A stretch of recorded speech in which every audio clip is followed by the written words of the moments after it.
Hey, Mike McGroarty here from mikesbackyardnursery.com.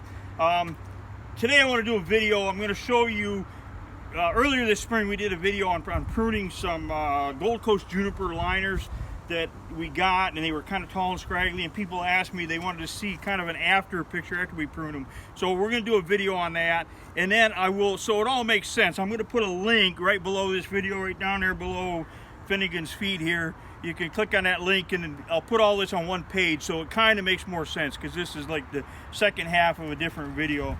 First thing though, I'm going to give these guys a few crackers because that's their daily routine.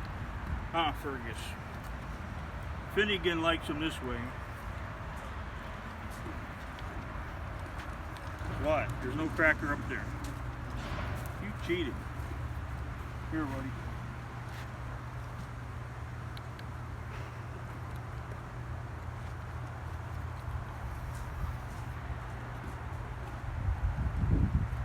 Where's mine?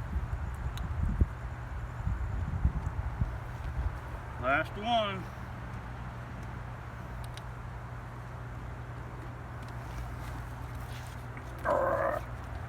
All right, so this is don't eat the plant.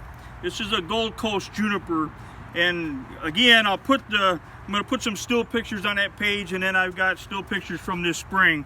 Are you serious? He's all right. So, but basically, when we got these things, they were real tall and skinny, and they were probably that tall, and they were liners in like little 2 1/4 inch pots or maybe 3 inch pots. And so anyway, we whacked the top off, and you could probably see where we made our cut, like right in here. And then now they have completely filled out. And actually, they would be fuller than that, but we've got them pretty close in the nursery, so they're pot to pot. But as soon as somebody takes this home, they're gonna, fill out more at the bottom. Is it good? Kind of doubt it. But anyway, this is Gold Coast juniper, and I want to kind of this after picture. Get the long ones here, right here, and you trim there, right there. This is how we trim. It's a little time consuming, but Chrissy's giggling. Oh. You guys are spoiled rotten. Anyway, let's talk real quick about paperwork from 2 weeks ago. Also, when you're trimming these, making a cutting from this juniper is pretty much as simple as what I did right there. That's probably about a 4-inch cutting. And I'm going to strip the leaves off the bottom of it. So really, or the needles I should say. So really dip it in some rooting compound. All right, nice job. So apparently the donkeys just earned a plant. But junipers are very slow to root.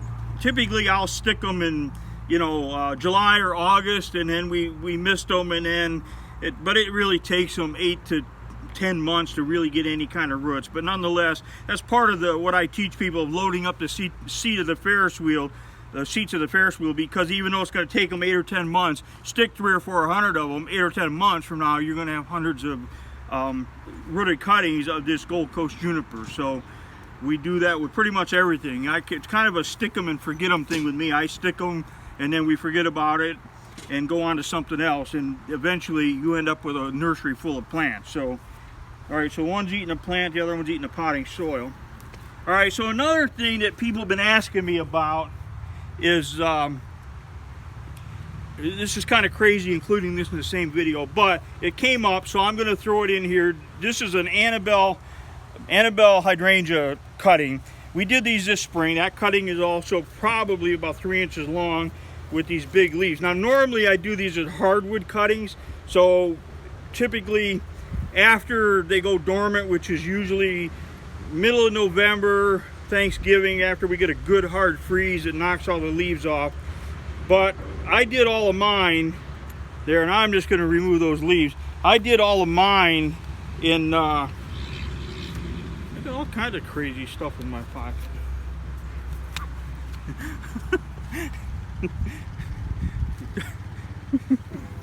All right, Chris, you're gonna make me laugh. So but basically this is a single node cutting, and this is what somebody was asking about, because there's a node here at the top, there's no node at the bottom. You can see that there's really nothing there. I'll cut it this way. Now I did all my cuttings this year right around March 31st, and they did really well, so that's probably what I'm going to do from here on out, is just do them in the real early spring like that, because then, you know, they're not going to do a whole lot over the winter anyway. You can do them in November, December. We've done them that way a lot, but I kind of like doing it. So basically, with this Annabelle hardwood cutting like this, you don't need that bottom node, because a lot of times these Annabelles, the buds will be that far apart. So if you have a top node and a bottom node, you end up with this really ugly, lanky plant later on.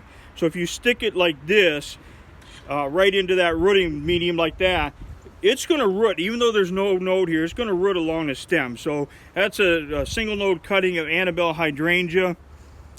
And when we do them, I just fill flats full of our regular potting mix and stick them in the potting mix. Everything else that we do goes into a bed of sand, but with the hardwood cuttings, I put them in the flats and we stick them in there.